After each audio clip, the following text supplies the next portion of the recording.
aula passada eu dei um resumo de como que você faz os 3 principais testes de hipótese que a gente vê aqui, tá? Um deles era teste para a média populacional com variância conhecida, em que a gente usava a estatística de teste Z, que era x barra menos o mi que está lá na hipótese, dividido pelo sigma que você conhece, dividido pela raiz quadrada do tamanho da amostra. Comentei com vocês que isso tem distribuição normal padrão quando a hipótese nula é verdadeira, ou seja, se for verdade que essa média aqui verdadeira, desculpa, se for verdade que a média verdadeira é μ0, isso vai ter uma distribuição normal padrão. E o que acontece? Se você calcular essa estatística e der um valor muito discrepante da normal padrão, é porque essa hipótese que você usou de supor que a média é igual a μ0, provavelmente não é verdadeira, ok? E você acaba por rejeitar a hipótese nula. Aqui eu mostrei os 3 tipos de teste, né? Quando a hipótese alternativa, né, é do tipo diferente, a gente tem um teste bilateral. Quando ela é do tipo maior, a gente tem unilateral à direita, e quando é do tipo menor, a gente tem unilateral à esquerda. E aqui as 3 maneiras de fazer o teste. O que muda quando você tem variância desconhecida? A estatística de teste continua a mesma. O que muda é que no lugar do desvio padrão populacional entrava o desvio padrão amostral, aquele que divide por n-1, tá? A gente chama essa estatística de T ao invés de Z, porque ela vai ter uma distribuição T de student com n-1 graus de liberdade. E aqui tinha o procedimento do teste com o mesmo raciocínio que está por trás do teste com variância conhecida. A gente tem uma mesma coisa aqui, só que usando a estatística T. E por fim, o teste para a proporção. O teste para a proporção usa essa estatística aqui, ó. Essa estatística aqui, ó, tá? Que está aqui também, a gente chama ela de Z, porque ela também vai ter distribuição aproximadamente normal. Ou seja, você vai pegar a proporção da amostra menos a proporção que está lá na hipótese nula e dividir pela raiz quadrada da proporção que está na hipótese nula, que multiplica 1 menos a proporção que está na hipótese nula, dividida pelo tamanho da amostra. Quando você fizer essa conta, esse Z aqui vai ter distribuição normal, se for verdade que a proporção verdadeira da população é o P0. Então, o que acontece? Se esse Z calculado der um valor muito extremo, ou muito grande, ou muito pequeno, você vai rejeitar a hipótese nula. E aqui estão as regras de decisão que você faz, exatamente iguaizinhas às que estão no caso da média, teste para a média com variância conhecida. É exatamente a mesma coisa. E aí aqui tem uns exemplos, tá? Então eu vou fazer agora esse exemplo aqui, porque ele envolve dados, e depois eu vou fazer um da proporção, tá? Antes de eu falar de um outro teste que ficou faltando. Tudo bem até aqui? Alguma dúvida?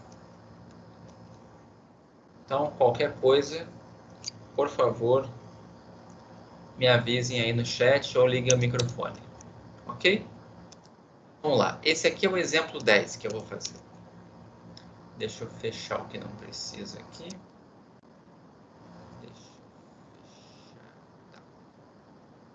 Então, vou colocar em tela cheia aqui. Esse daqui é o exemplo 10. Vamos lá.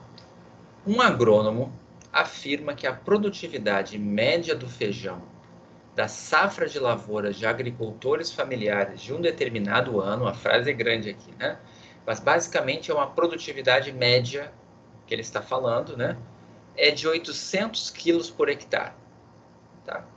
Então a gente tem uma variável agora que é produtividade do feijão da safra de lavouras de agricultores familiares de um determinado ano. Essa é a nossa variável. E ela tem parâmetros populacionais. Um desses parâmetros é a média, tá? O que eu vou fazer aqui? Então, vamos lá, eu vou supor, né, que esse X é a produtividade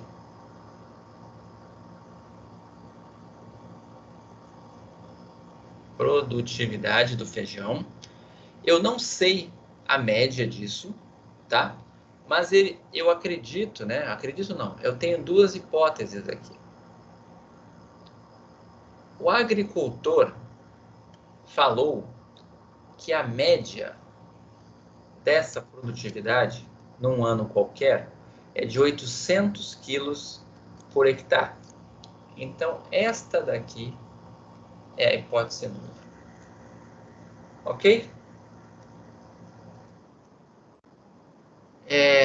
O que acontece? Para investigar a veracidade dessa informação, selecionou-se uma amostra de 9 lavouras e obteve-se os seguintes valores de produtividade de feijão. Então, a gente tem uma amostra de 9 produtividades aqui, de 9 lavouras, tá? E a gente quer fazer um teste aqui ao nível de 5% de significância. Ou seja, a gente quer testar se o que esse cara falou é verdade. Então, a primeira pergunta que eu faço para vocês aqui é: quem é a hipótese alternativa?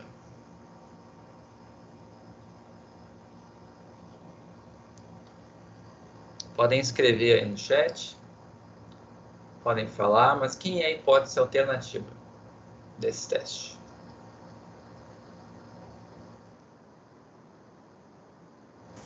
Média diferente de 800? Perfeito, tá? Média diferente de 800, ok? Ou seja, eu estou diante de um teste de hipótese para a média, ok? Do tipo bilateral, ok? A hipótese alternativa é do tipo diferente. Eu estou num teste bilateral. Tem mais informações, né? Foi dado no problema que n é igual a 9, ok?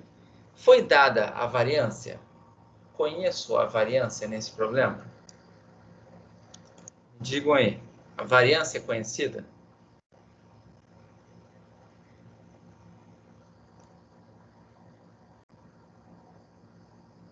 Sim ou não?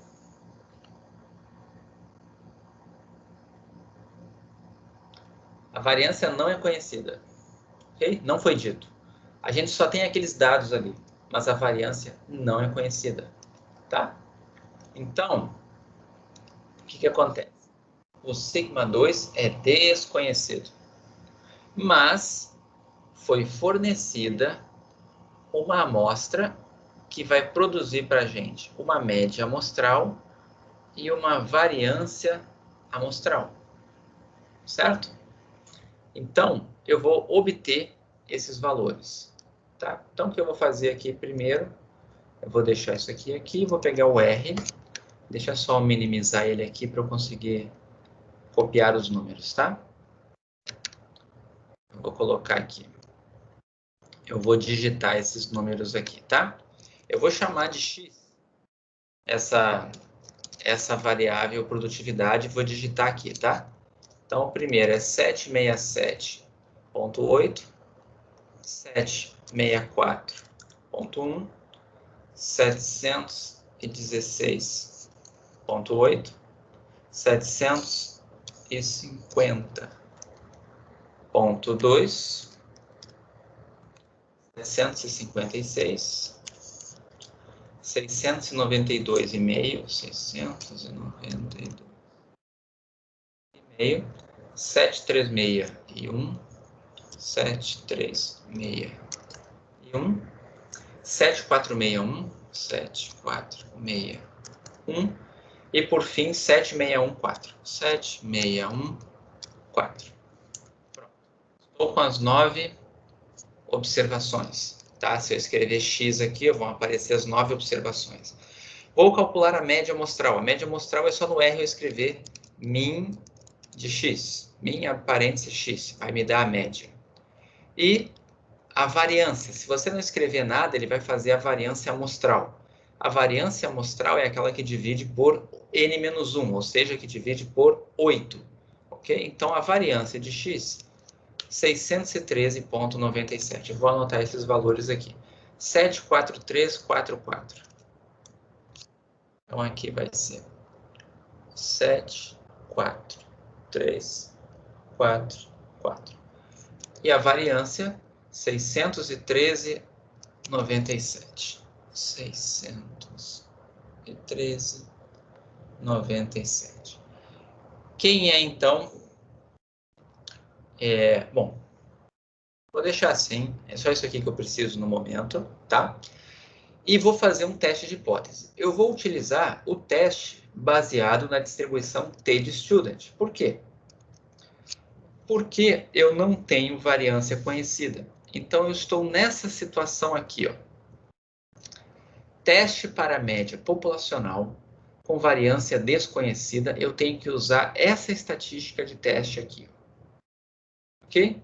Vou usar essa estatística de teste e vou comparar o valor encontrado com uma distribuição T de student com n-1 graus de liberdade e algum determinado nível de significância. Eu vou primeiro calcular essa estatística aqui e depois a gente vê o que a gente faz com ela, tá? Então, vamos calcular.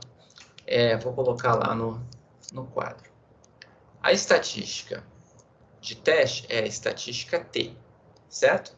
Ela vai ser x barra. Então, quem vai ser x barra? 7, 4, 3, 4, 4. 7, 4, 3, 4, 4. Menos mi0, né? Olhem lá, mi0. Quem é mi0? É o meu valor da média da hipótese nula. A hipótese nula está me dizendo que a média é de 800. Então, eu vou comparar o 743 com o 800. Dividido pela raiz quadrada, né? De quem? Ali vai ser o desvio padrão sobre raiz de n, né? Isso é a mesma coisa que escrever a variância 613,97 dividido por 9, né? Porque eu tenho que dividir pelo tamanho da amostra. Tudo isso na raiz quadrada. Todo mundo entendeu? É como se eu dividisse o S2 sobre N na raiz quadrada. Quanto dá isso aqui? Vamos colocar aqui na direita. Eu vou abrir aqui o R, tá? Então, vai ser a média de x, né? Que é aquele 743,44, menos 800, tá? Tudo isso daqui dividido por variância de x sobre 9, só que isso aqui na raiz quadrada, SQRT. Esse valor aqui deu menos 6,84. Então, isso daqui deu menos 6,84. Por que deu negativo, né? Vocês estão vendo. Na prática, o que está acontecendo aqui, ó? Eu estou comparando uma média amostral de 743 com uma média de 800. Eu estou bem abaixo disso, nos meus dados. Ou seja, os dados estão me dando um valor aqui da estatística de teste bem negativo, tá? E eu vou comparar isso com uma distribuição T de student. Mas qual vai ser o valor que eu vou usar de referência? Vamos olhar lá de novo o problema. O problema está dizendo o seguinte, ele quer que você faça esse teste de hipótese ao nível de 5%. Então, vamos lá, vamos olhar como é que funciona um teste. A gente está num teste para média populacional com variância desconhecida, um teste bilateral, né? Porque a hipótese alternativa é desse tipo aqui, ó. Então, a gente vai ter uma região crítica, ou seja, vamos rejeitar a hipótese nula, quando acontecer uma dessas duas situações aqui, ó. Quando a nossa estatística T for muito pequena ou quando ela for muito grande. A nossa estatística deu negativa. Então, provavelmente, eu vou comparar com esse lado aqui, o lado negativo. Mas eu preciso, para isso, saber o valor do quantil de uma T de student com n-1 grau de liberdade com um valor de área acumulado de 1 menos alfa sobre 2.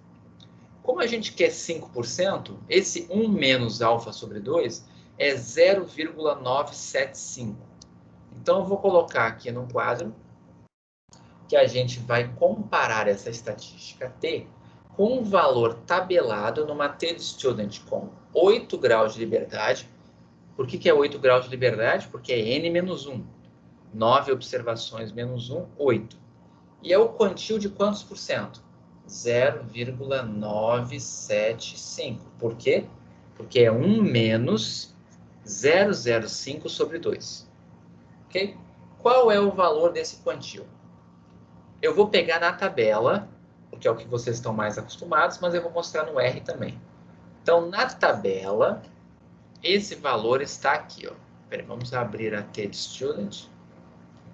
Aqui. Deixa eu dar um zoom. E vou descer aqui. Ó, vamos lá. Eu vou deixar aqui na tela exatamente a linha que eu preciso, que é a linha do 8 graus de liberdade. E eu quero um valor acumulado de 0,975, ou seja, 97,5% da área.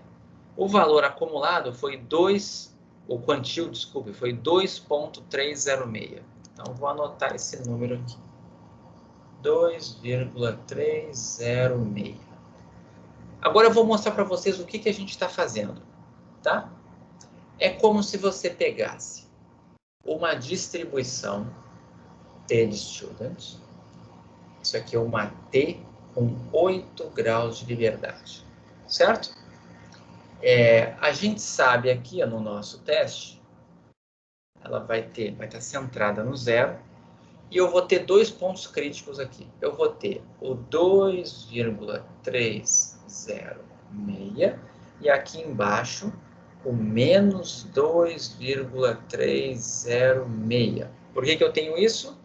Que está lá no... Vamos colocar lá de novo lá. Está aqui, ó. Os quantis são o mesmo, é o mesmo quantil, só que um é com sinal negativo e um com sinal positivo, porque a T-Student é simétrica. Então, eu tenho aqui ó, uma região crítica que é dada por essa regiãozinha que está aqui. Ó. Essa daqui e essa daqui. O que significa isso? Se é verdade que a hipótese nula é verdadeira, ou seja, se é verdade que a média é 800, a estatística T, certo? Deveria ter esse comportamento que está aqui, ó, essa curva que está aqui. Só que o que acontece? Você vai lá e observa qual o valor que a gente observou? Menos 6,84. Percebam que o menos 6,84 está caindo, esse valor aqui, ó, ele está caindo muito para cá. Ele está caindo muito à esquerda da distribuição. É um valor muito extremo nessa distribuição. Aí a pergunta que eu faria para vocês é a seguinte: o que vocês acham? Se é verdade que essa estatística deveria ter esse comportamento aqui, ó, ou seja, ela deveria assumir valores próximos de zero, valores como o 2,306 e o menos 2,306 são valores extremos nessa distribuição. Por que eles são extremos? Porque eles têm baixa probabilidade de ocorrência. Notem que aqui ó, eu tenho 95% da área. Ou seja, 95% dos valores dessa T de student estão entre menos 2,3 e 2,3. Aí você vai e pega um valor e observa quanto? Observa menos 6,84. O que isso significa? Só tem duas hipóteses. Ou você acabou de observar um evento raríssimo, ou é mentira. A média não é 800. Entenderam? É isso, essa é a intuição que está por trás do teste de hipóteses. Nesse caso aqui, o que a gente faz? Acabou de acontecer um valor tão improvável, tão abaixo do menos 2,306, que a gente vai rejeitar H0, tá? Se você fosse sem se preocupar com a intuição, é só olhar para cá e pensar. O valor que eu calculei, menos 684 é menor do que o 236, do que o menos 2306? É, rejeita H0. Essa é a maneira de pensar, de agir sem pensar. Você vai acertar, mas eu estou dando a intuição para vocês. Eu estou dizendo que o valor é tão discrepante que você vai parar de acreditar na hipótese nula. Porque a hipótese nula previa o comportamento que está nessa distribuição em vermelho. Ele não estava prevendo coisas desse tipo tão extremas, valores aqui lá no menos 6, certo? Então, a gente vai dizer o seguinte, né? Qual seria a nossa conclusão aqui, né? Então, como o valor do t, nosso t calculado, foi menor que o 2306, né? A gente vai rejeitar H0. Lembre disso, tem que falar a decisão, rejeito ou não rejeito, e dizer o nível de significância. Ao nível de 5% de significância. Essa é a primeira parte da resposta. A segunda parte, aqui deixa eu arrumar esse D aqui que ficou esquisito. A segunda parte da resposta é você me falar se você teve evidência ou não de alguma coisa. Vamos lá. Rejeitei hipótese nula, é porque eu tenho evidência. Se eu não tivesse rejeitado, é porque eu não tenho evidência. Então, rejeitei a hipótese nula. Eu tenho evidências contra o H0.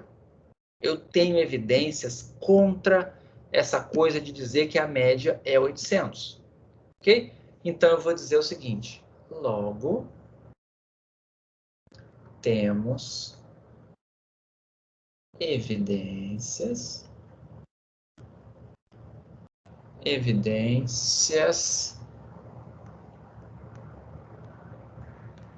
de que a média não é 800 quilos por hectare.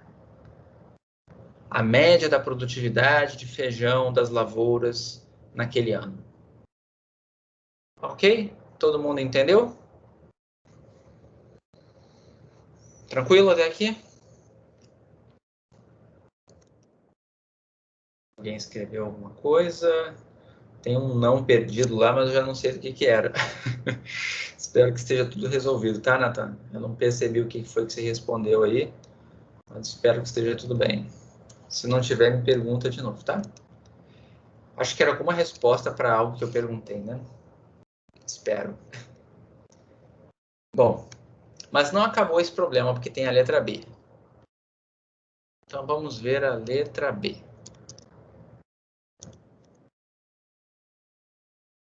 Caso a afirmação do agrônomo não seja verdadeira, ou seja, a gente concluiu que não é verdadeira, certo? Dê uma estimativa da média populacional com um grau de confiança de 95%. Ou seja, ele quer uma estimativa por intervalo, porque ele quer com confiança. Ele quer margem de erro, certo? Então, eu vou mostrar como que a gente faz isso. Para fazer isso, a gente precisa da margem de erro primeiro, tá? Então, quem é a margem de erro? A margem de erro vai ser o valor, a média é desconhecida, tá? Vai ser o valor da T de student com n-1 graus de liberdade e ele quer uma confiança de 95%. Então, aqui vai ser o famoso 1 menos alfa sobre 2 de novo, vezes, aqui vai ser o S sobre raiz de n. Essa daqui vai ser a nossa margem de erro. Ok? Só que o que acontece? Esse n-1 é 8. Esse quantil aqui é exatamente o mesmo que a gente acabou de fazer lá em cima. 1 menos alfa sobre 2, tá?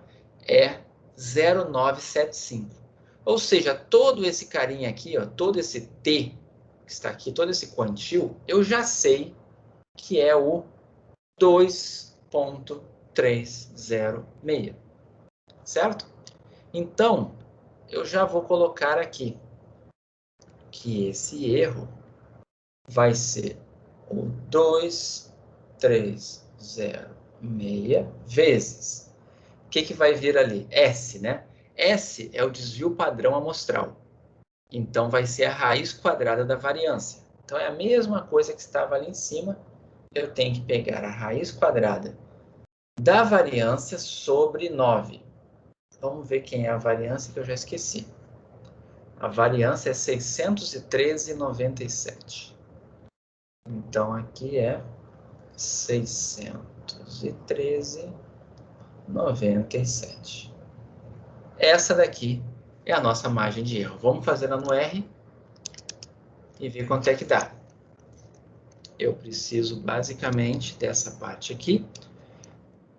O desvio padrão sobre 9 vezes o 2,306. É isso aqui.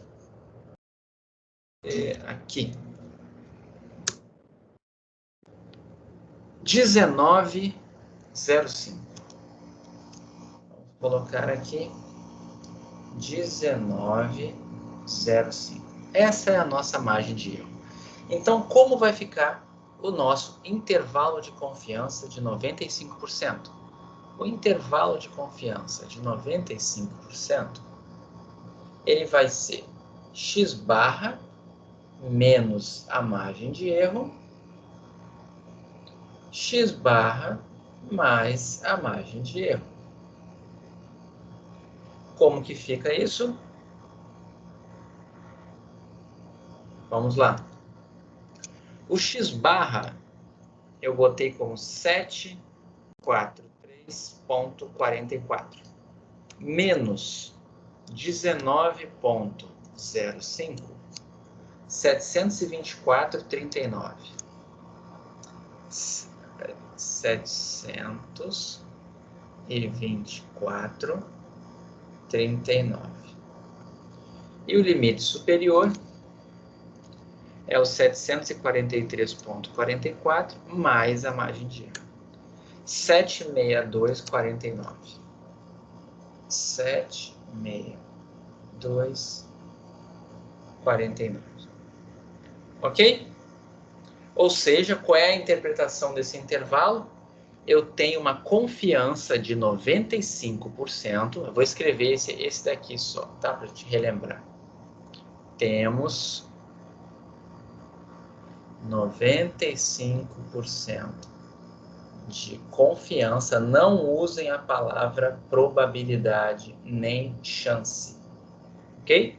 Usem a palavra confiança.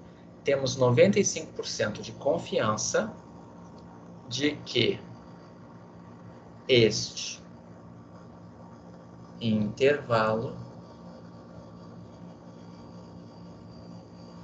contém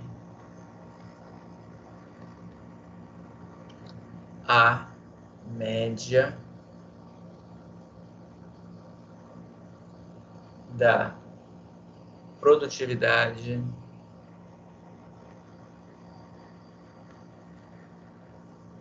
de feijão.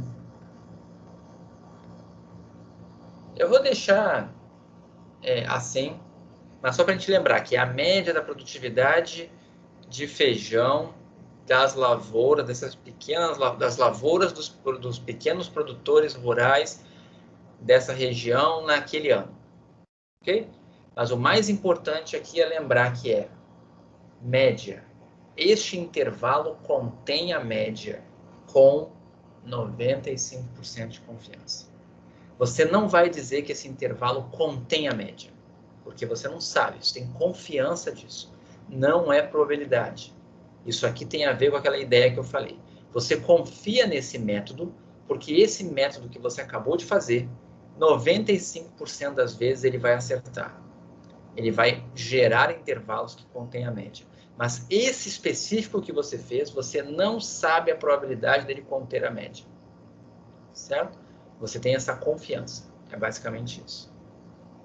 Ok? Ah, e outra coisa, né? Percebam aqui, ó. Notem que o 800 não está incluído nesse valor. Estão vendo? A margem de erro está dando de 724 a 762. Justamente por isso você rejeitou a hipótese nula de 800. Se a hipótese nula fosse um pouco mais baixa, 750, 760, você não teria rejeitado, porque ela estaria dentro dessa margem de erro aqui. Ó. Como ela está fora da margem de erro, qualquer valor da hipótese nula fora desse intervalo aqui seria rejeitado. Ok? Entenderam essa relação? Né? Se a minha margem de erro diz que a média não passa de 762, qualquer teste de hipótese acima de 762 na hipótese nula vai ser rejeitado. Entenderam? Então tá, com o Natan tá tudo bem. Espero que vocês tenham entendido. Vou fazer mais um exemplo. Agora eu vou fazer para proporção, tá? Para a gente fazer um diferente e depois eu vou falar do último teste de hipótese, tá? Eu vou pegar aqui e vou fazer teste para proporção. Vou pegar um exemplo qualquer aqui. Vou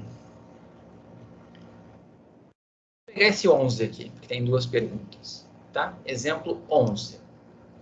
Isso aqui está lá no Moodle, tá? Vocês têm os slides lá. Então, exemplo 11. Vamos lá.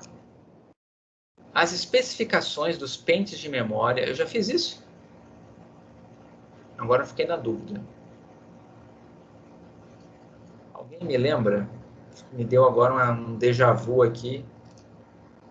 Alguém está lembrado da aula passada? Se eu fiz esse... Eu estou achando que não. Que eu fiz... Deixa eu ver. Não estou lembrado se eu fiz esse.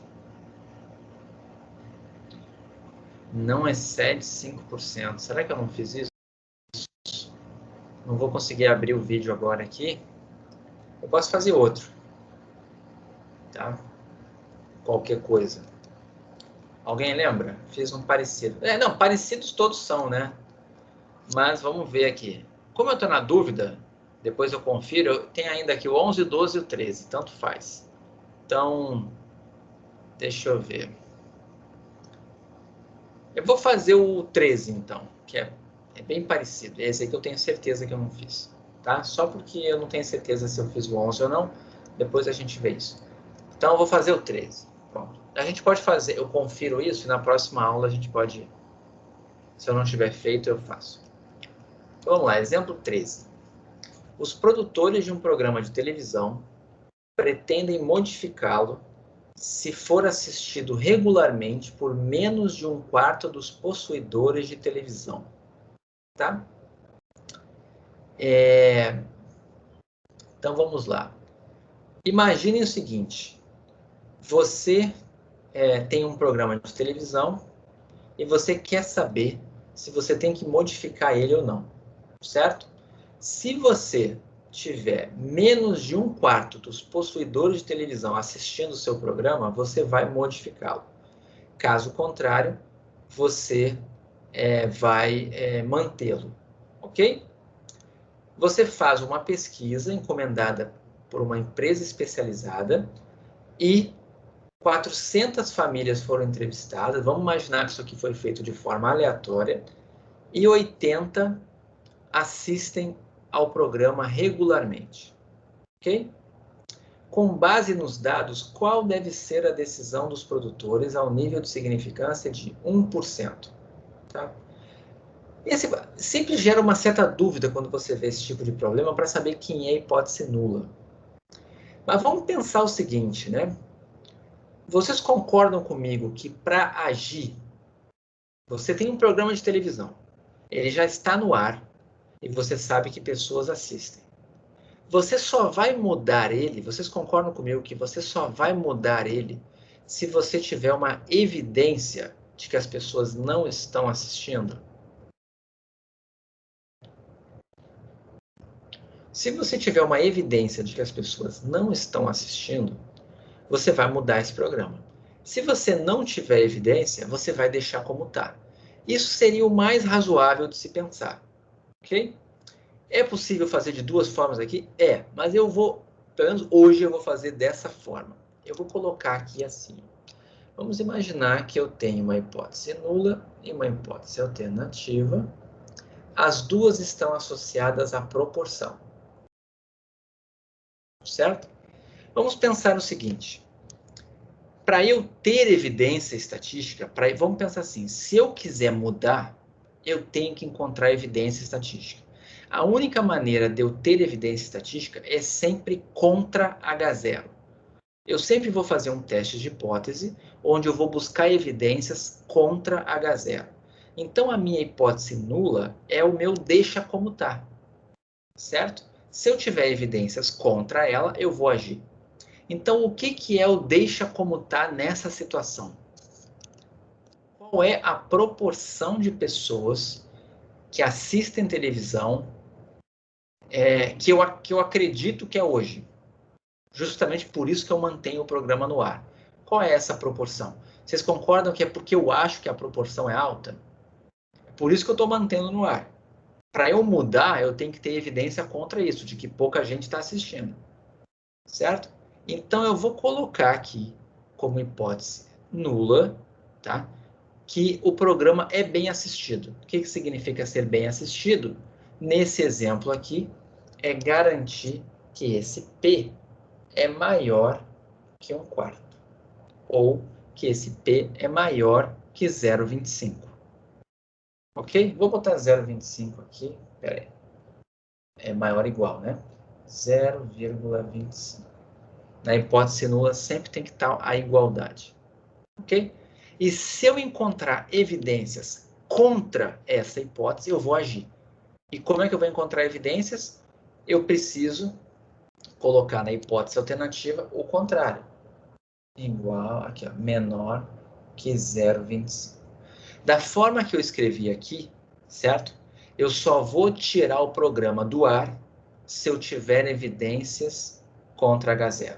Se você colocar ao contrário, certo? Se você fizer ao contrário, você vai querer vai querer mudar o programa se você não rejeitar H0, mas isso é não ter evidências, certo? Então, assim, eu acho que nesse exemplo aqui, você tem que construir dessa forma, porque para agir tem que ter evidências. Então, agir é a hipótese alternativa. Então, eu tenho que ter evidências contra a hipótese nula. Eu vou fazer dessa forma aqui, tá? Mas, como eu disse, dá para fazer dos dois jeitos, tá bom? Bom, eu vou tentar na prova não gerar dúvidas para vocês com relação a isso, tá? Mas é isso aqui. Então, o que acontece? Tenho que fazer um teste. O que eu tenho de informação? Coletou-se uma amostra de 400 domicílios, eu acho, né? 400 famílias. E 80 assistiram ao programa regularmente. Ou seja, a gente teve uma proporção amostral, certo? De 80 sobre 400. Ok? Ou seja, isso daqui é exatamente 0,2, certo? Porque isso aqui é 8 sobre 40, né? Então, isso aqui é 1/5. Tá legal? A gente encontrou uma proporção amostral de 0,2. Aí vem a pergunta, né? Será que com 0,2 de proporção amostral, será que é possível essa hipótese nula ser verdade? Essa hipótese nula ser verdade, a proporção ser maior que 0,25 e ainda assim eu encontrar 0,2? Tá? Então vamos lá. O que eu tenho que fazer? Calcular nossa estatística de teste. Está aqui a nossa estatística de teste. P chapéu menos P0 sobre essa raiz quadrada aqui. Quem é P0? É o valor P que está na hipótese nula. O valor P que está na hipótese nula é o 0,25. Então, vou calcular isso aqui. O meu Z, a minha estatística Z, vai ser P chapéu, que é 0,2, menos P0, que é o P da hipótese nula, 0,25, dividido por P0, que é 0,25, que multiplica 1 menos P0, que é 1 menos 0,25, sobre N, que é 400, tudo isso aqui embaixo na raiz quadrada. Essa é a estatística de teste. Muito cuidado para não confundir onde é que entra o P chapéu e onde é que entra o P0, ok? O P chapéu só entra aqui. O restante tudo é P0, tá? E o que vai acontecer aqui? Vamos ver quanto que vai dar isso. Vou abrir aqui o R rapidinho. Então, isso daqui vai ser... Deixa eu abrir essa daqui. Vou trocar os números aqui. 0,20 da minha amostra, menos o 0,25, né, que é o valor da proporção que está na hipótese nula, dividido pela raiz quadrada de quê? De 0,25 vezes 0,75, dividido por 400. Exatamente isso aqui que eu tenho que fazer. E isso aqui deu menos 2,31. Vamos colocar aqui. Isso aqui deu aproximadamente menos 2,31. Agora vamos lá. Vamos olhar a nossa hipótese. Olha como é que são as nossas hipóteses. Isso aqui é do tipo menor, ou seja, é do tipo unilateral à esquerda. Então vamos olhar lá como que a gente faz unilateral à esquerda. Desse tipo aqui, ó. Rejeito H0 se a minha estatística Z for menor que menos o quantil da normal que acumula 1 menos α%. Vamos olhar lá qual era o alfa desse problema. Olha lá, ele quer uma decisão ao nível de 1% de significância. Então, o que ele está querendo?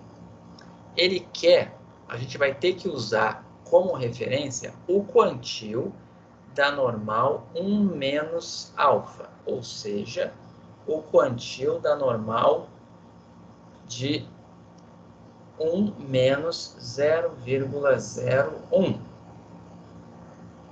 E isso daqui é o quantil de 0,99 numa normal padrão. Quem é esse quantil? Eu vou pegar aqui, você poderia olhar na tabela, mas esse aqui eu vou pegar no R, tá? Esse daqui eu vou fazer. Quantil, tá? Deixa eu limpar aqui. Dar uma limpada aqui. Vamos lá. Quantil da normal que acumula 99% da área numa normal padrão, uma normal com média 0 e variância 1. 2,32. Então, vamos voltar lá no problema. Eu tenho que olhar o valor menos esse quantil. Então, é menos 2,32,6. Menos 2,33, aproximadamente. Então, isso daqui, né, dá 2,33 aproximadamente. O que significa? O que significa isso? É como se a gente tivesse uma distribuição normal. Isso aqui é uma normal padrão. Normal 0,1. E a gente tem aqui o 0. E o nosso teste é unilateral à esquerda. Significa que o valor menos 2,33 é o que vai me acumular aqui 5% da área e aqui dentro 95% da área. Notem que eu olhei o quantil, deu 2,33 porque eu olhei o quantil de 0,99. Mas eu não vou usar ele, né? Olhem lá. Eu vou usar menos ele, certo? Menos ele, tá? É exatamente o quantil que deixa... Não, desculpa, não é 5%. Foi mal. Não é 5%. É 1%, né? É 1% e aqui 99%. Desculpem, eu confundi no problema. Mas está aqui, 1% da área menos 2,33 é o quantil. O que a gente encontrou aqui? o nosso valor caiu na região crítica ou não? Esse valor aqui em azul, ele caiu naquela área rachurada ali, na área da região crítica? Não, né? Vocês estão vendo? Que esse carinha aqui, ó, ele caiu aqui dentro. Menos 2,31 caiu ali dentro. Ou seja, ele não caiu na área de rejeição com nível de 1% de significância. Ele não caiu. Todo mundo entendeu? Viram que ele não caiu na região de rejeição? Tá? Da onde vem a região de rejeição? É isso aqui, ó, região crítica. Ó. São valores da estatística menores que aquele tabelado. Então, é só para valores menores que menos 2,33. Não caiu. Se não caiu, não rejeito H0. Qual é a conclusão que eu chego aqui, então? Vamos colocar aqui embaixo. Como a minha estatística Z, tá? Não é menor, né? Vou escrever diferente dessa vez. Como Z não caiu na região crítica, ou seja, é a mesma coisa que dizer, como o Z não foi menor que menos 2,33, a gente não rejeito H0 ao nível de 5, não, desculpa, não é 5, ao nível de 1% de significância. Certo? Esse 1% tem a ver com aquela probabilidade de erro tipo 1, né? Que o máximo que eu quero aceitar é de 1%, a probabilidade de eu rejeitar erroneamente. Se eu quiser esse tipo de controle, não consigo rejeitar a hipótese nula. Então, qual é a conclusão? A gente não tem evidências. Como a gente não rejeitou, não temos evidências contra H0, certo? Então, a gente não tem evidências de que a proporção de pessoas que assistem esse programa é baixa. A gente não tem nenhuma evidência contra a hipótese de que a proporção de pessoas que assistem o programa é maior que 1/4. É maior que 0,25. Então, vou colocar assim, ó. Logo, né? Não temos evidências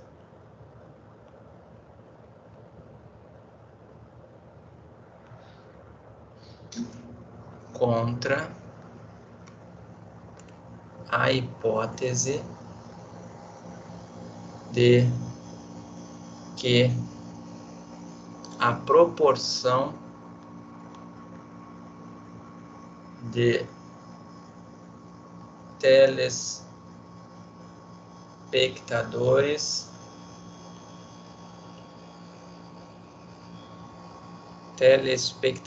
né? Assim que escreve. Eu não sei se tem 2 S, telespectadores, não sei. Enfim, que a proporção de telespectadores é maior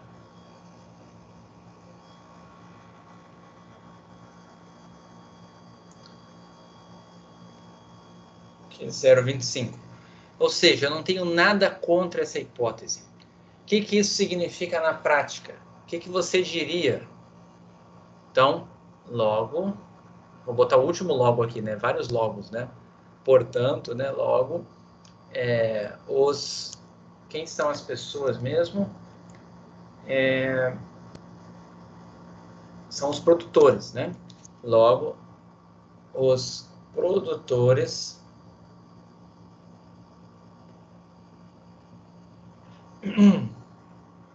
não devem modificar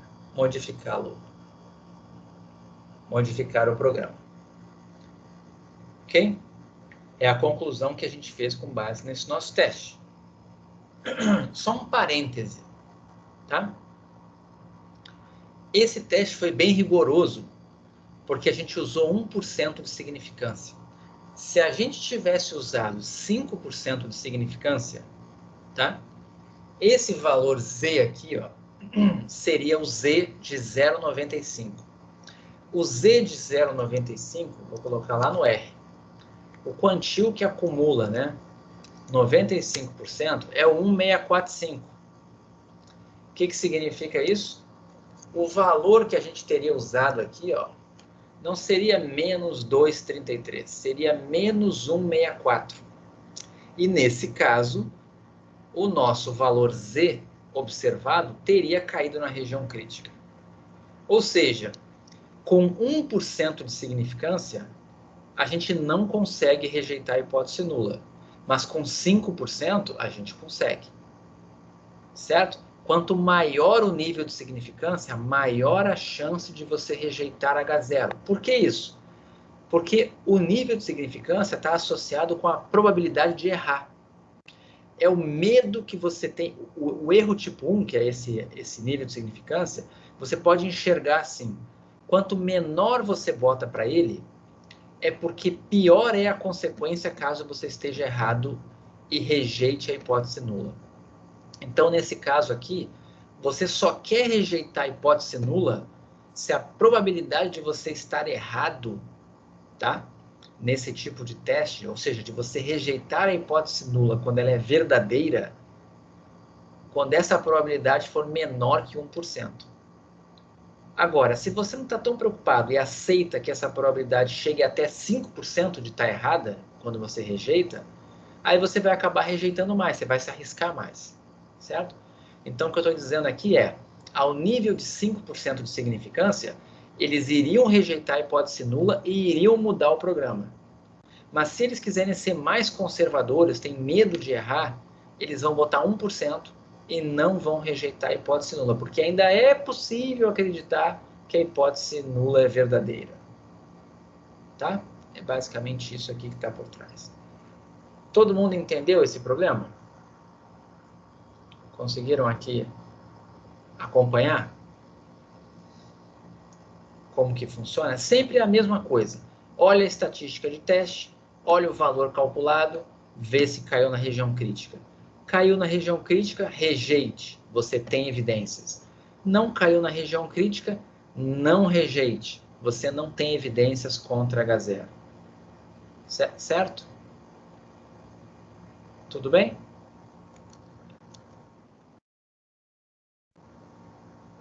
Professor, em qual aula foi o 9 do outro slide, que também é sobre pentes de memória? Tá bom. Ok. Obrigado por terem avisado aqui. Não tem nenhum problema. O teste é muito parecido o que a gente acabou de fazer aqui com o anterior. Muito parecido. Tá legal? Qual aula começa a matéria da próxima avaliação? É o slide 10. Tá? Slide 10 é a introdução à inferência, que fala de estimação pontual. Slide 11 fala de intervalo de confiança. Slide 12 fala de testes de hipótese. É esse que eu estou apresentando. E o slide 13, que eu vou falar agora, tá? É uma última coisinha, é sobre o teste para tabelas de contingência. É um negocinho que ficou faltando lá atrás, mas que eu só posso falar agora. E aí a gente fecha totalmente a matéria do curso. Ok? Então vamos lá. Vou abrir aqui, eu vou fechar esse aqui, e na aula que vem a gente usa para tirar dúvidas, tá bom? De teste de hipótese, de intervalo de confiança, de tudo, tá bom? Então, fiz o 13. Então, aqui, vou fechar esse aula 12. Vou fechar a tabela da TED Student. E vou deixar só a daqui quadrado, que vocês já vão descobrir o que é. E vou deixar o aula 13 aqui. É a última coisa do curso. Teste Q quadrado de independência. Vocês já viram comigo aqui esse nome, Q quadrado. A gente aprendeu uma estatística aqui quadrado. Onde que ela apareceu? Quando a gente fez o coeficiente de contingência de Pearson. Aquele valor entre 0 e 1, que quanto mais próximo de 1, significava que existia uma dependência, uma relação, uma associação entre as variáveis, numa tabela de contingência, e quanto mais próximo de 0, significava que não havia relação, certo? Como se as variáveis fossem independentes uma da outra, ok? A gente agora vai aprender a fazer um teste.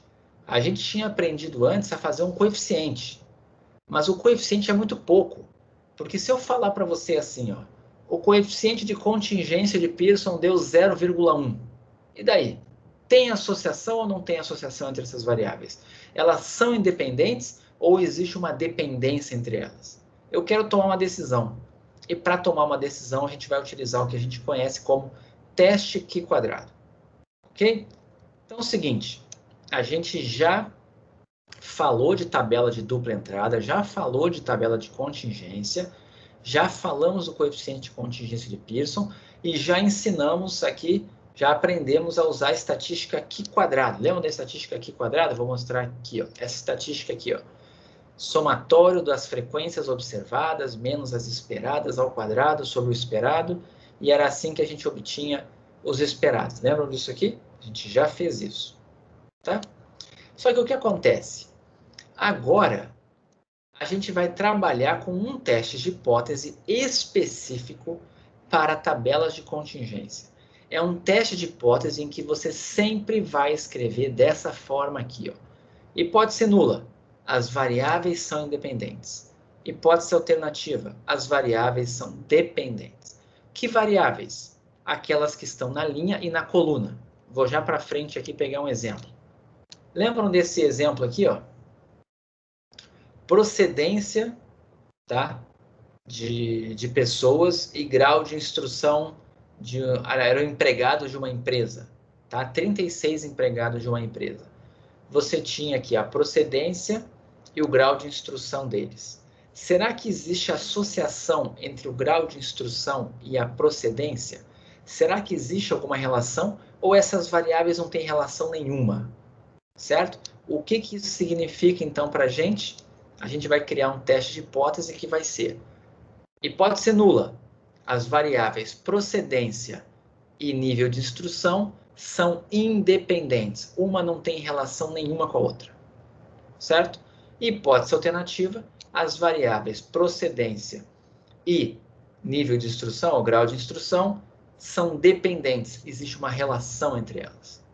Entenderam? Sempre vai ser isso. A variável linha e a variável coluna, e você sempre vai colocar na hipótese nula, elas são independentes. O que você vai fazer? Você vai calcular a estatística Q quadrado, igualzinho que você fez antes. Só que antes você fazia o seguinte. Antes, vamos descer aqui um pouquinho. Antes, quando você calculava a estatística Q quadrado, o que você fazia com ela? Você dividia ela por ela mesma e somava com o número de observações e tirava a raiz quadrada. E isso era conhecido como coeficiente de contingência de Pearson. Agora você não vai fazer nada disso. O que você vai fazer aqui? Você vai fazer o seguinte. Você vai calcular a estatística Q quadrado e vai comparar ela numa determinada distribuição. Você vai ver se esse valor é extremo ou não numa determinada distribuição. Que distribuição vai ser essa? Essa distribuição é outra distribuição, é a terceira que vocês estão escutando nesse curso. A primeira foi a distribuição normal, a segunda foi a distribuição t-student, que é muito parecida com a normal, e agora vocês vão escutar o nome distribuição Q quadrado, ok? Esse nome Q quadrado é aquela estatística, recebia aquele nome Q quadrado justamente porque ela se comporta de acordo com uma distribuição que tem o nome Q quadrado. Só que essa distribuição, assim como a t-student, também se baseia em graus de liberdade. Ou seja, Uma aqui quadrado, você precisa me dizer os graus de liberdade dela para poder me falar como é a cara dela, tá? Então, vou fazer um paralelo aqui só para a gente lembrar rapidinho. A T de student era mais ou menos assim, ó. Se isso aqui é uma normal padrão, a T de student era assim, ó. Uma T de student com muitos graus de liberdade se comportava muito parecido com uma normal. E à medida que você ia reduzindo os graus de liberdade, ela começava, vou botar em preto aqui, a ficar com a cauda mais pesada, né, e o meio ali mais baixo, certo? Ou seja, a T de student é muito parecida com a normal padrão. Isso daqui é uma T com grau de liberdade pequeno, né? Essa daqui, azul, era a normal padrão, normal 01, e essa vermelha é uma T de student com o grau de liberdade alto, porque ficava mais parecida com a normal, ok? Mas todas elas centradas aqui no 0, ok? Agora aqui quadrado é bem diferente. Vou mostrar para vocês aqui, ó, como é aqui quadrado. Olhem só a cara dela. Aqui quadrado, ela vai ter grau de liberdade positivo. Quando ela tiver grau de liberdade 1, ela vai ser essa linha que está aqui, ó, que vem lá em cima e vai caindo. Todo mundo está enxergando? É essa linha que vem lá de cima e cai. Totalmente assimétrica à direita. Ok? Quando você pega uma aqui quadrado com 10 graus de liberdade, é essa segunda aqui, ó, que sobe aqui e desce aqui, ó, mas ela tem a simetria positiva. Então, notem que quando ela tem 1 grau de liberdade, ela só desce, já começa lá no alto e desce. Quando o grau de liberdade passa de 1, ela começa a ter esse comportamento de subir e descer. Mas ela sempre vai subir mais rápido e descer devagar, porque ela é assimétrica à direita. À medida que você aumenta o grau de liberdade, ela vai indo mais para a direita e essa assimetria vai diminuindo, certo? Até que chega uma hora que com um grau de liberdade muito alto, ela começa a parecer uma distribuição simétrica e muito parecida com a distribuição normal. Mas não uma normal padrão, mas uma normal com média mais alta, mas é uma normal. Entenderam? Então, se fosse mostrar aqui no quadro, o raciocínio seria mais ou menos assim, ó. Aqui quadrado, né? Se você fosse colocar o eixo aqui, fosse fazer, né, um histograma, a curva de densidade associada seria, com 1 grau de liberdade, ela tem essa cara aqui. Quando você bota alguns graus de liberdade, ela já começa a ficar assim. Quando você vai colocando mais graus de liberdade, ela começa a ficar assim. Até que chega uma hora, ela vai indo cada vez mais para a direita aqui, chega uma hora que ela começa a ter um comportamento assim, ó. Muito parecido com uma normal e simétrica. Ok? Todo mundo entendeu como é que é assim o comportamento? É só imaginar histogramas. Tá? Imagine aquele primeiro ali, um histograma totalmente assimétrico e depois essa simetria diminuindo até ficar parecendo um sino. Essa é a distribuição Q quadrado. Tem que saber os graus de liberdade. Só que o que acontece? O que vai acontecer nesse caso aqui desse teste? Vai acontecer essa situação aqui, ó. Quando for verdade que a hipótese nula, tá? Ou seja, quando a hipótese nula, desculpe, for verdade, ou seja, que as variáveis são independentes, a estatística Q quadrado vai ter uma distribuição aproximada, Q quadrado, com esses graus de liberdade aqui, ó. Não sei se vocês lembram disso aqui, ó. Eu já tinha comentado em algum momento lá atrás que existia grau de liberdade lá na história. Como que você olha o grau de liberdade? Você vai pegar o número de linhas menos 1 e multiplicar pelo número de colunas menos 1. Ok? Então, por exemplo, vamos lá. Vou colocar aqui um exemplo.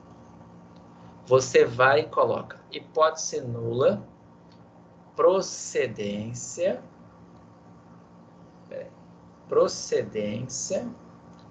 e grau de instrução são independentes. E a hipótese alternativa, H1, é igualzinha, só que aqui seria são dependentes.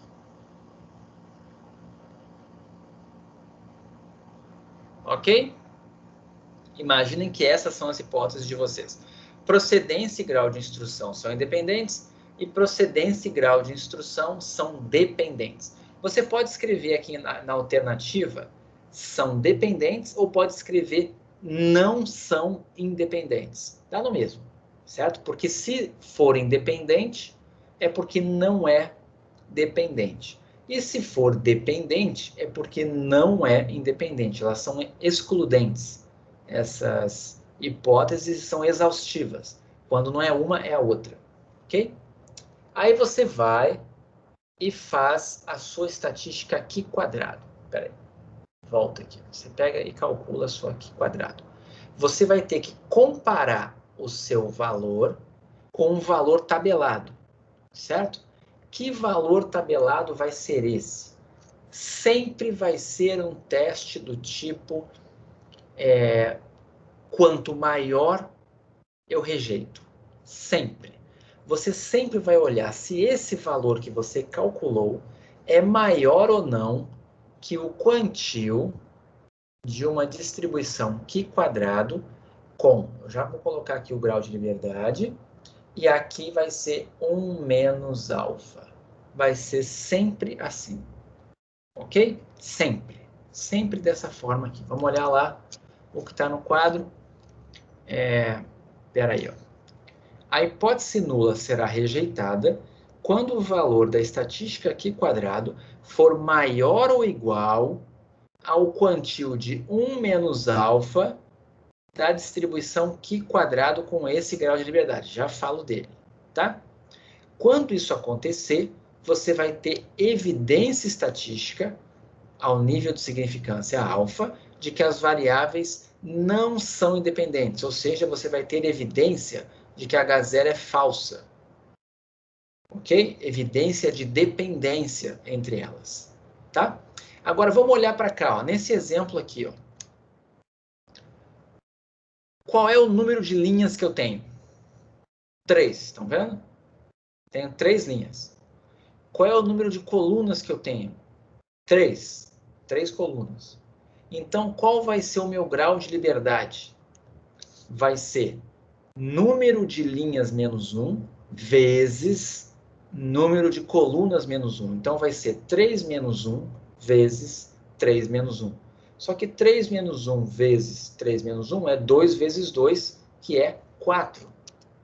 Ou seja, naquele exemplo ali, a gente vai comparar com uma Q quadrado com 4 graus de liberdade.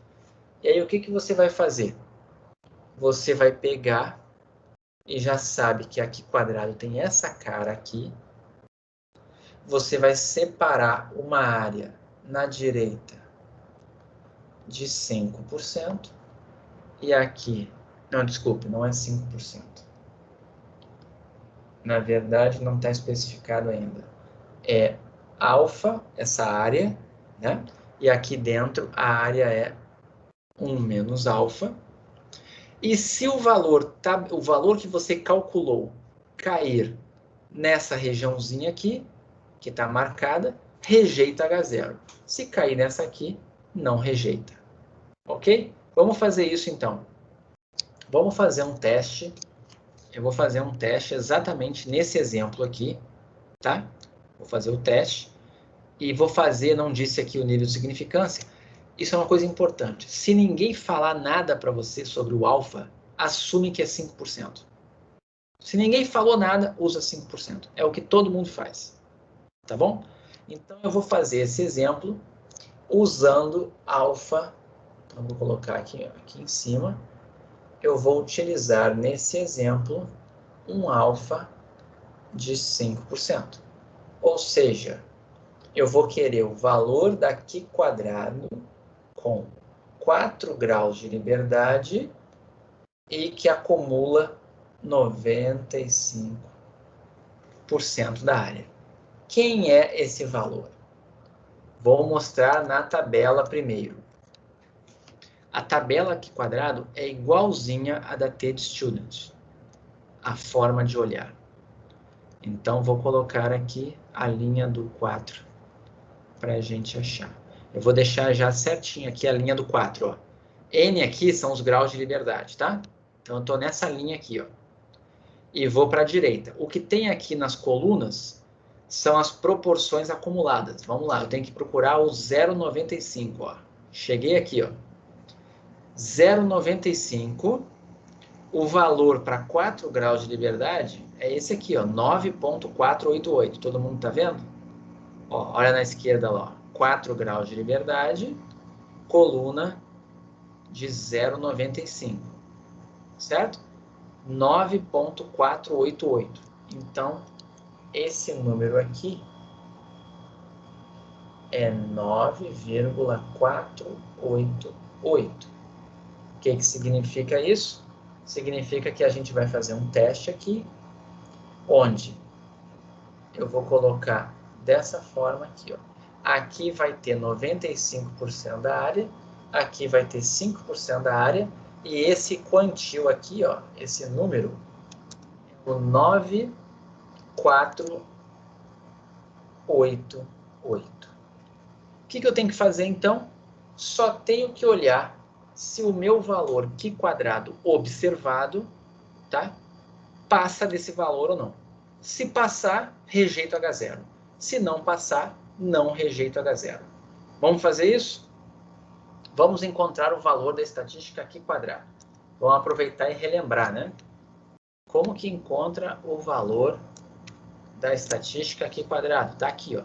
Primeiro eu tenho que achar os esperados, certo? Então vamos construir rapidamente isso ali. Cadê o exemplo aqui? Eu tenho capital, interior e outra, fundamental, médio e superior. Vou colocar os números aqui, só para a gente lembrar. Então, vai ser, né? Aqui é a procedência e a outra é a instrução. Peraí. Instrução. Então, deixa eu diminuir um pouquinho para deixar os números aqui. Então, isso aqui vai ser, né?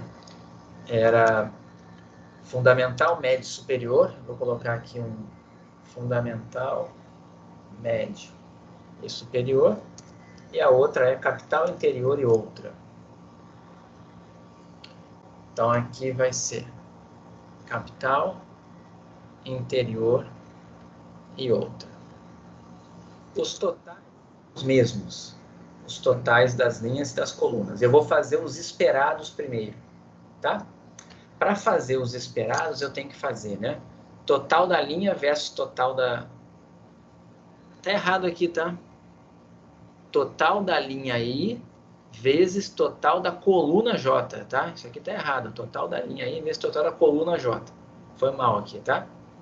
Dividido por N. Então, na verdade, eu tenho que fazer, né? Para achar o esperado aqui, ó, eu tenho que fazer total da linha, 11. Total da coluna, 12. 11 vezes 12 sobre 36. Ok? Então, vou colocar esses números lá. O primeiro... Então, deixa eu só... O R pequenininho aqui. Eu preciso de 4 valores, na verdade. Depois os outros vêm por diferença. 11 vezes 12 sobre 36. 11... Eu até já vou salvar assim. Ó. O E11 é... Cadê? 11 vezes 12 sobre 36. Tá? Então, o número é aquele ali, ó, 366. Tá? Vou fazer no R para a gente não perder muito tempo. Tem uma ideia, ao invés de fazer no R, eu vou mostrar o seguinte. Não sei se vocês têm Excel em casa. Eu vou colocar aqui o Excel só para a gente poder visualizar melhor.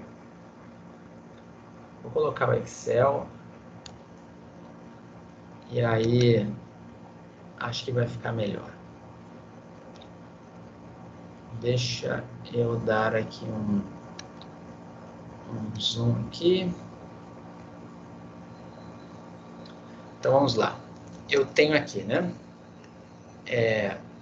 Capital, inferior e outra.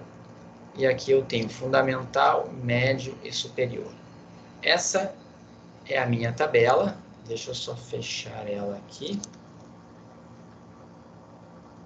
Espera aí. Depois vai ser bom porque aí eu vou trocar os valores e aí vai ficar tudo bem lá. Espera aí. Aqui. Né? Então, aqui é o total. Aqui é o total. Aqui é a soma das três primeiras. E aqui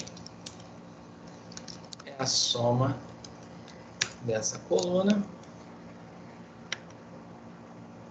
Tá, agora eu vou preencher com números aqui. Vamos lá para os slides. 4, 5 e 2. 4, 5 e 2. A segunda, 3, 7, 2. 3, 7, 2. E a última, 5, 6, 2. 5, 6, 2. Ok? Essa daqui é a minha tabela. Aqui estão os valores, eu vou deixar em negrito aqui para a gente lembrar que eles são fixos. Esses aqui a gente não mexe, tá? E agora eu vou fazer o seguinte, eu vou replicar essa tabela aqui duas vezes. Uma aqui embaixo, para ser a de esperados, né? Então, vou escrever assim, essa daqui é a de observados. Depois eu vou ter a de esperados. Depois, eu vou fazer as diferenças. Deixa eu copiar mais uma aqui. Para ter o valor da estatística aqui quadrada. Essa daqui vai ser o que calcula, né? Esse aqui vai ser a... Vou botar assim, o da estatística, tá? Então, deixa eu apagar isso daqui.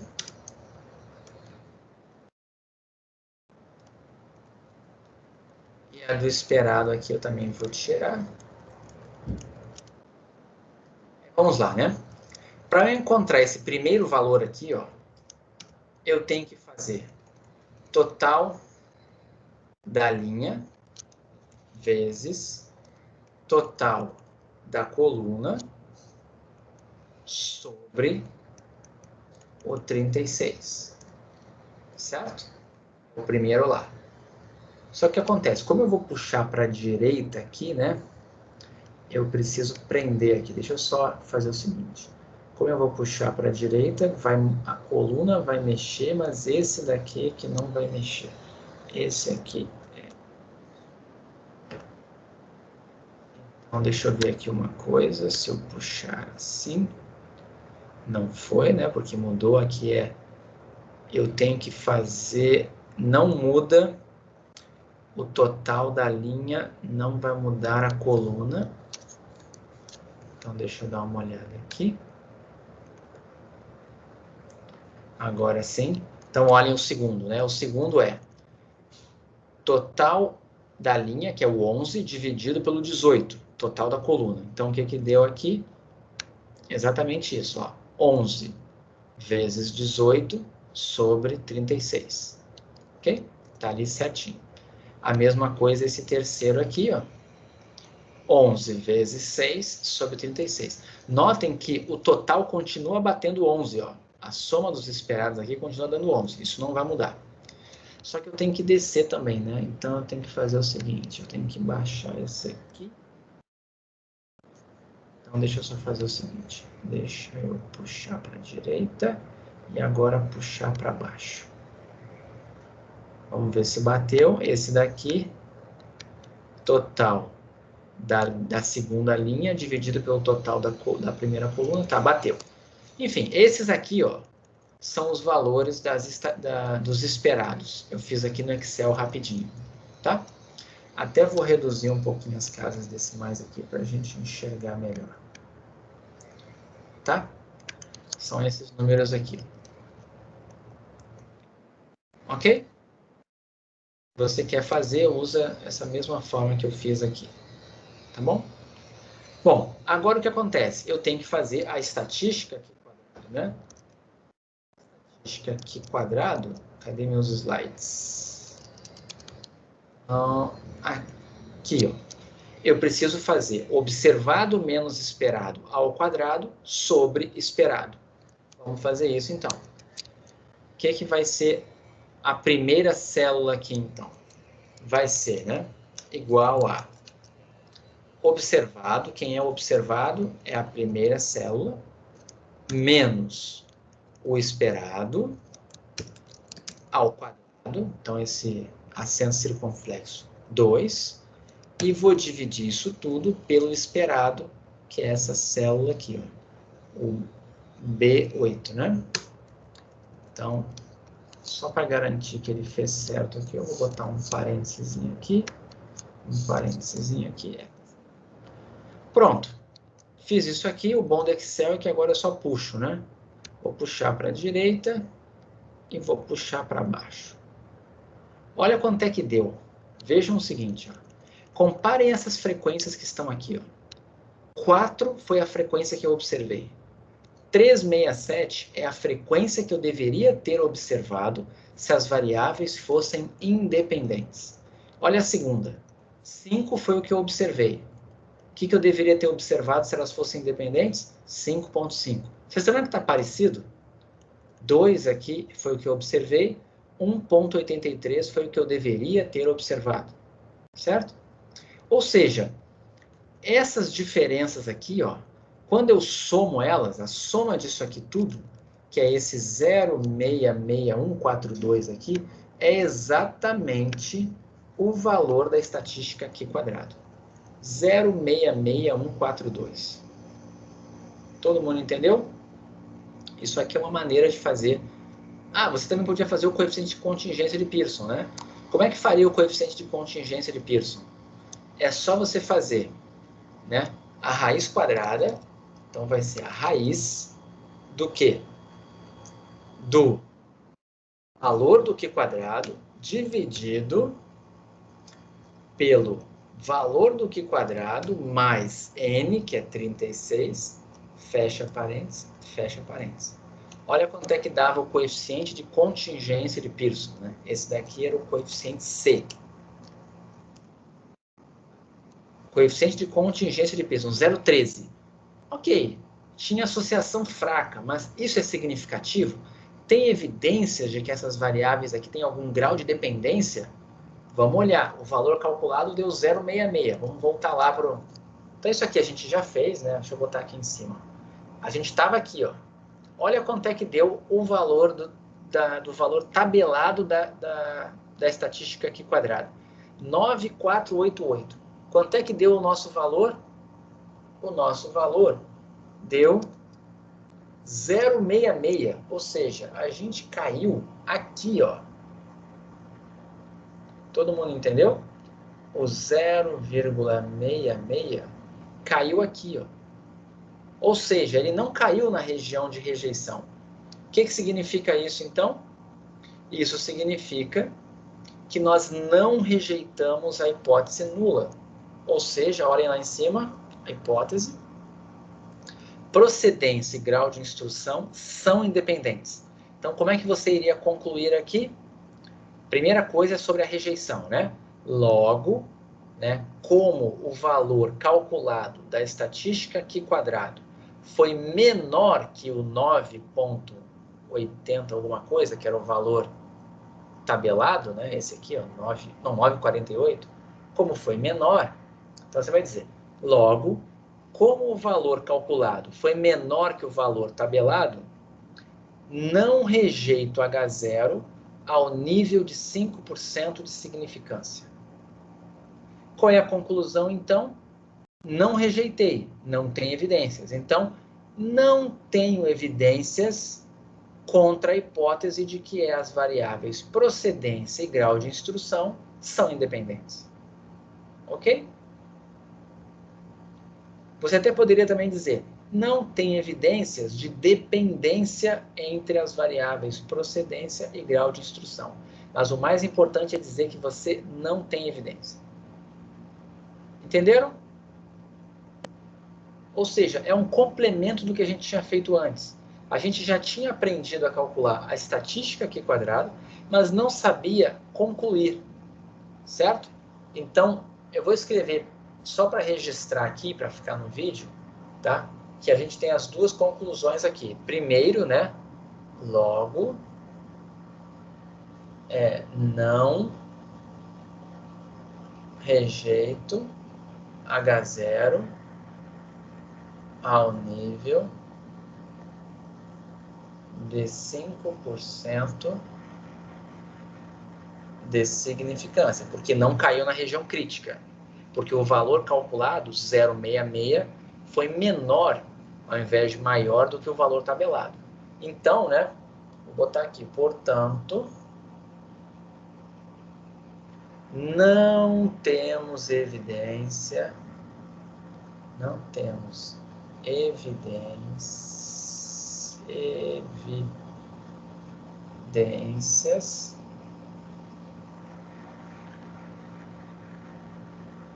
contra a hipótese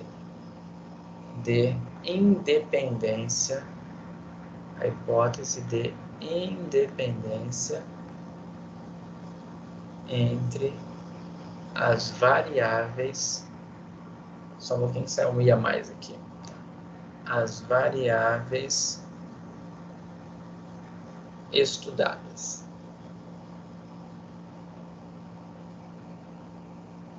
Ok? Então lembre sempre disso aqui. Não temos evidências contra H0. Tá legal? Bom, deixa eu ver se alguém escreveu alguma coisa lá no chat. A gente vai fazer outro exemplo. Não, ninguém escreveu nada.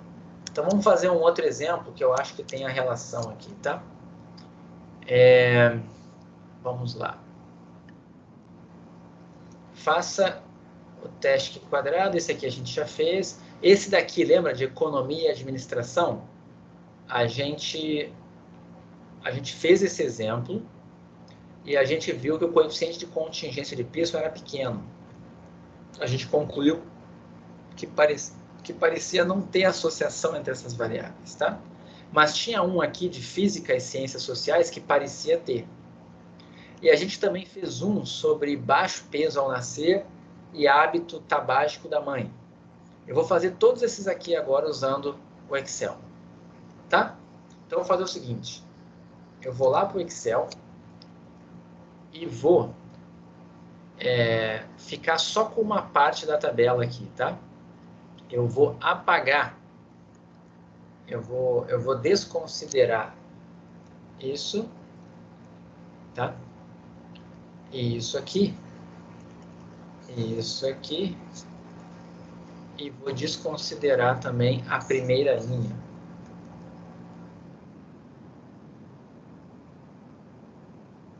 Ok? E aí, eu vou deixar aqui, que as fórmulas vão se manter, e aqui vai ser a variável da linha, né? Eu já vou mudar os rótulos.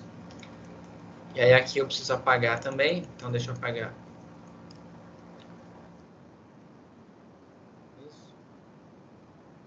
Isso. Apagar. Isso. Isso aqui. E vou apagar esse aqui também.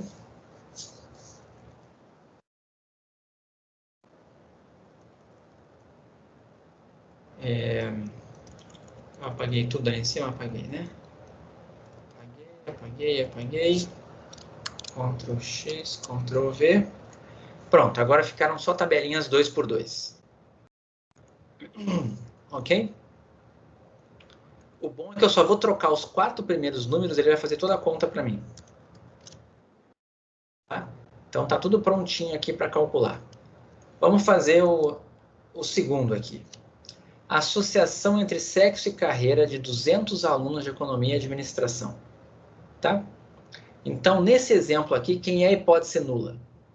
As variáveis sexo e escolha da carreira entre economia e administração são independentes. Quem é a hipótese alternativa?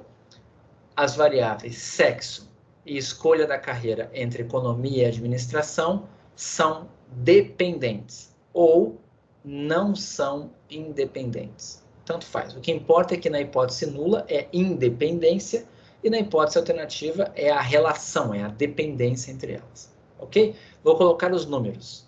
8, 5, 55. Então, aqui vai ser 8, 5, 55. E o segundo, 35, 25.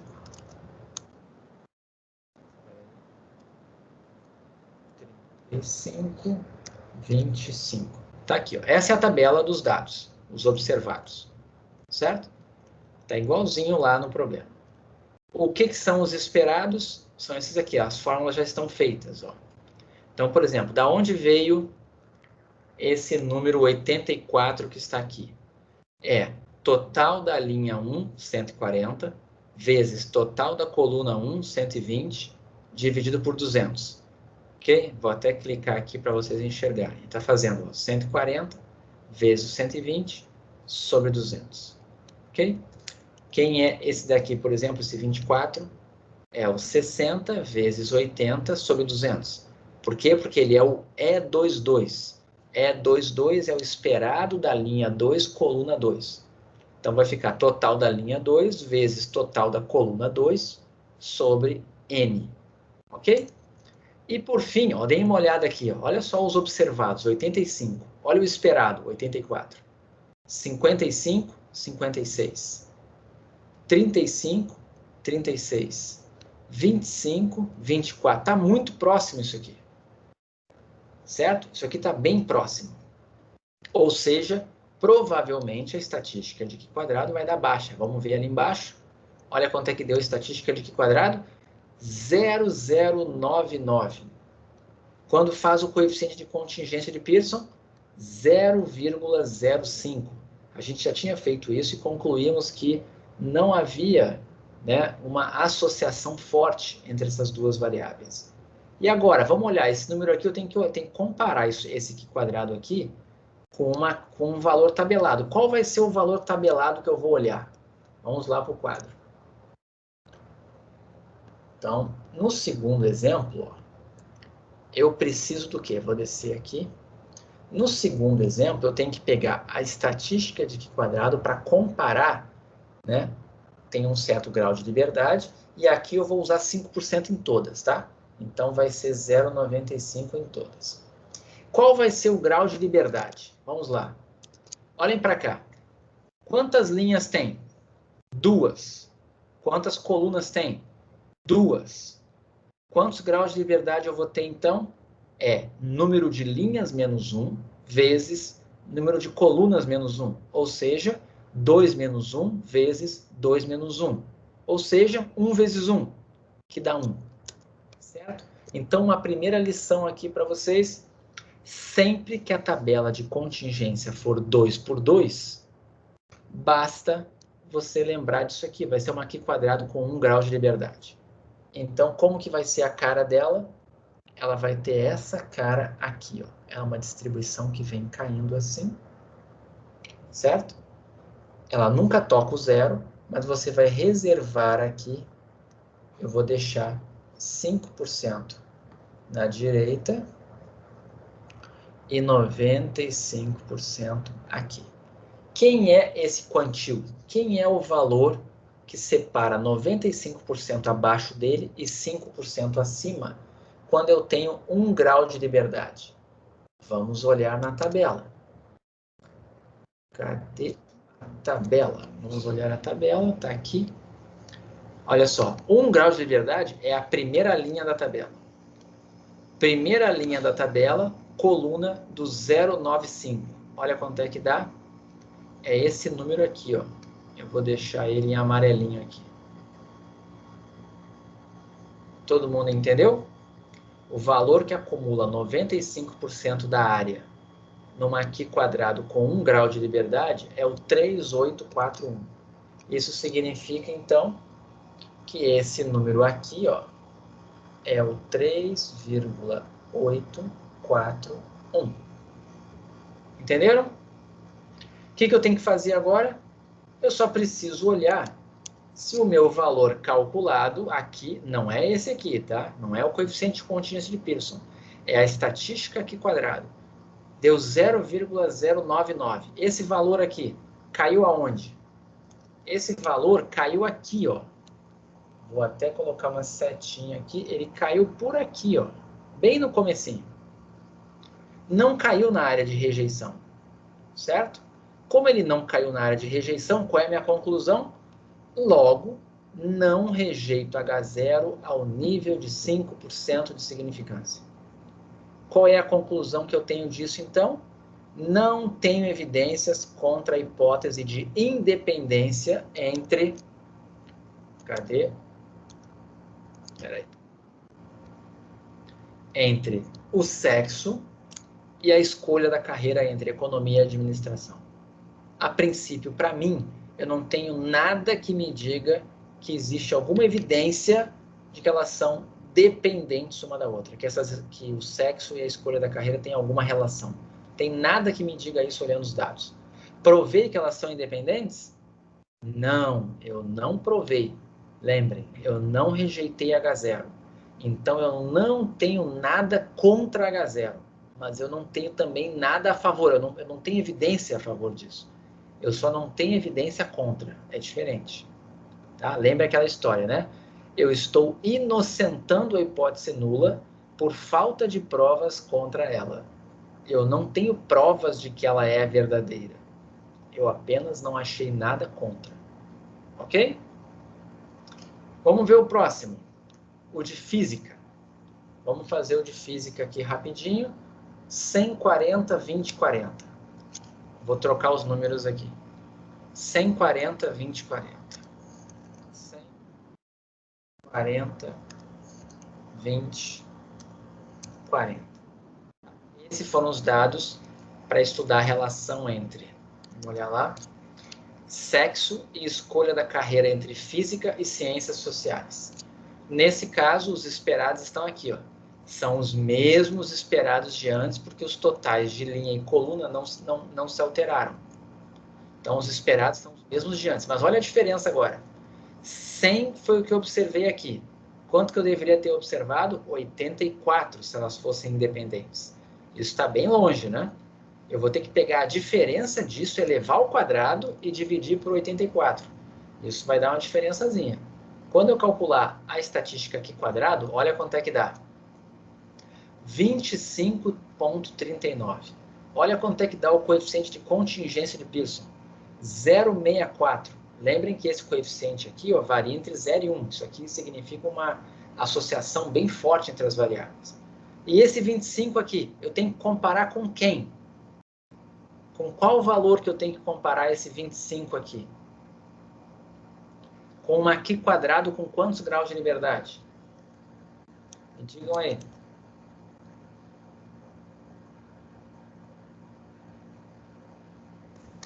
Um grau de liberdade. 1 grau, perfeito. Deixa eu só ver aqui uma coisa, porque alguém perguntou, talvez tenha algum erro no slide aqui. Deixa eu só ler de novo. O que está aqui teve muita coisa.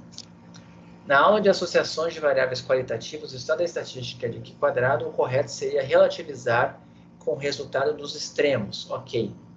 Obter o resultado dos extremos na época parecia complicado. Então, seria usando essa distribuição que... Isso, perfeito. Na prática, a gente faz isso aqui. A gente usa o teste Q quadrado. Ok? Perfeito, Átila. Agora, vamos ver. A Maria Silva falou que tem alguma coisa errada no slide. Quando o valor do x2 for maior que o número tabelado, temos a evidência de que as variáveis não são dependentes. Deveria estar escrito que não são independentes. Vamos ver. Você está certa. Vamos só ver o que está escrito no slide aqui para ver se está errado o slide mesmo. Não, está escrito certo. Quando isso acontecer, estaremos diante da evidência estatística de que as variáveis não são independentes. É exatamente o que você escreveu, ó. Evidência de que elas não são independentes, tá certo. Você viu errado ali no slide, mas tá certo o que você falou e tá certo o slide. A sua conclusão de qual deveria ser o correto está certa e o slide está certo. Ok, Maria Silvia? Tá? Não está escrito não são dependentes. Está escrito não são independentes. Ok?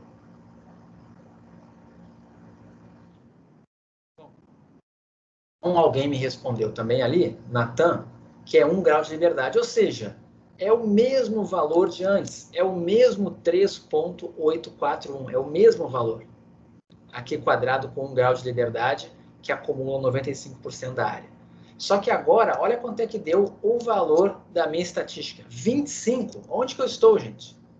Eu estou muito longe. Eu estou lá fora do quadro. Se o 3 está aqui, tá? E o 0 está aqui, o 25 está muito longe à direita. Concordam comigo?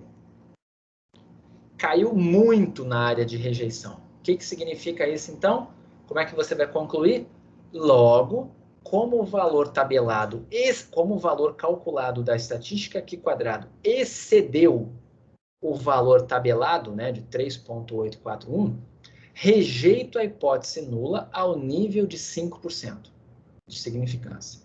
Logo, tenho evidências, eu rejeitei. Logo, temos evidências de que as variáveis não são independentes. Ou temos evidências de dependência entre... Cadê? Entre o sexo e a escolha da carreira entre física e ciências sociais. Entenderam? E eu vou fazer mais um agora, o último. E aí a gente encerra. Tá? Último exemplo que está aqui. Aquele de ser fumante e não fumante e ter um filho com baixo peso ao nascer. Eu vou colocar aqui. Então, os números agora são 275, 21, 44. Então, vamos lá. 275, 21, 44. E a segunda é 311, 44, 96. 311, 44, 96. Os totais, 7.226. Bateu. Bateu. Tá? Então, essa daqui é a tabela de contingência para mães fumantes e filhos com baixo peso ao nascer. Ok? Se a gente fosse fazer um teste Q quadrado de independência aqui, a gente chama assim, teste Q quadrado de independência. Quem é minha hipótese nula? As variáveis, né? Fumar, tá? Mãe fumar e filho ter baixo peso ao nascer são independentes. E a hipótese alternativa, essas variáveis são dependentes. Ok? Vamos ver o que deu. Olha quanto é que deveriam ser as frequências se elas fossem independentes.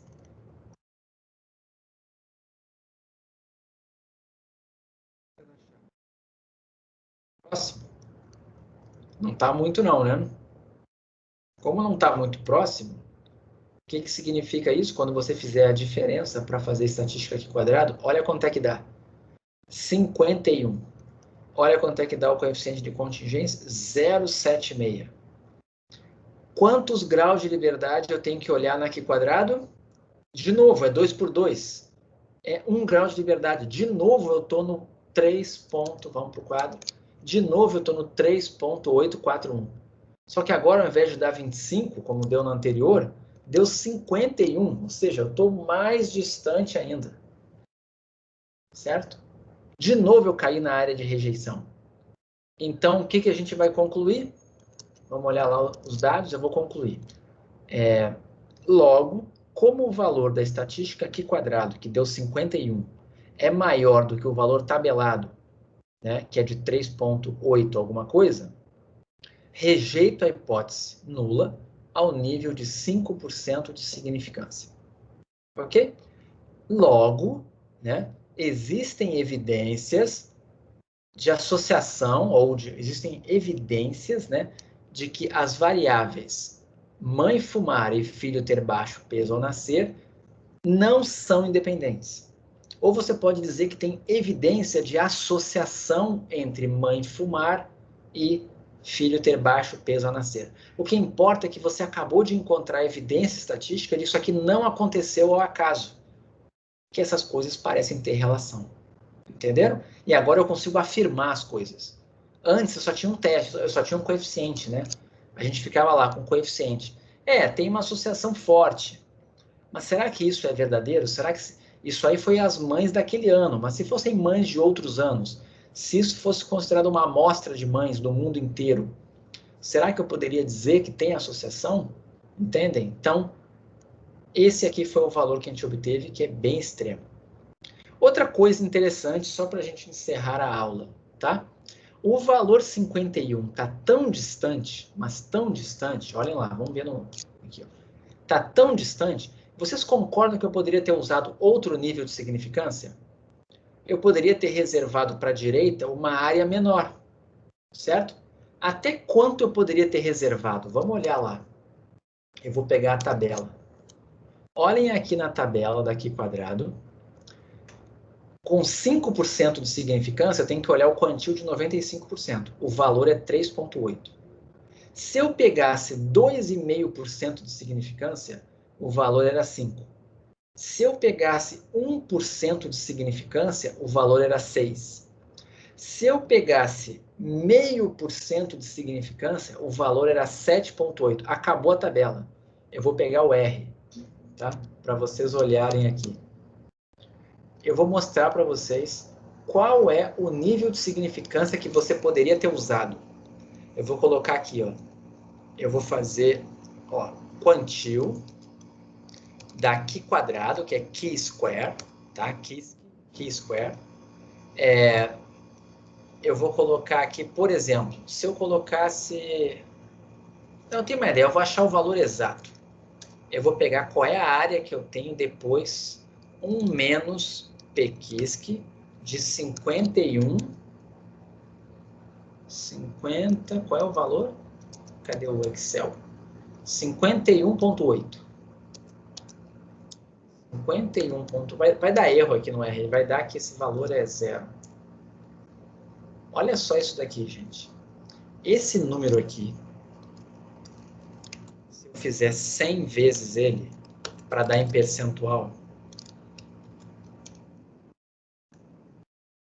olha esse número aqui. Vocês estão vendo que número é esse aqui? Esse número aqui, ó, é o 614, só que eu tenho que colocar aqui na frente, né? Eu tenho que colocar 1, 2, 3, 4, 5, 6, 7, 8, 9. É isso aqui. Deixa eu ver se está certo. 1, 2, 3, 4, 5, 6, 7, 8, 9. Número aqui. 0,00000, tem um monte de zero aqui. 614%. Esse número é muito pequeno, certo? Esse aqui é o valor que eu poderia ter usado de probabilidade de erro tipo 1. E ainda assim eu ia rejeitar H0. Certo? Ou seja, isso daqui é considerado uma evidência bem forte contra H0. Certo?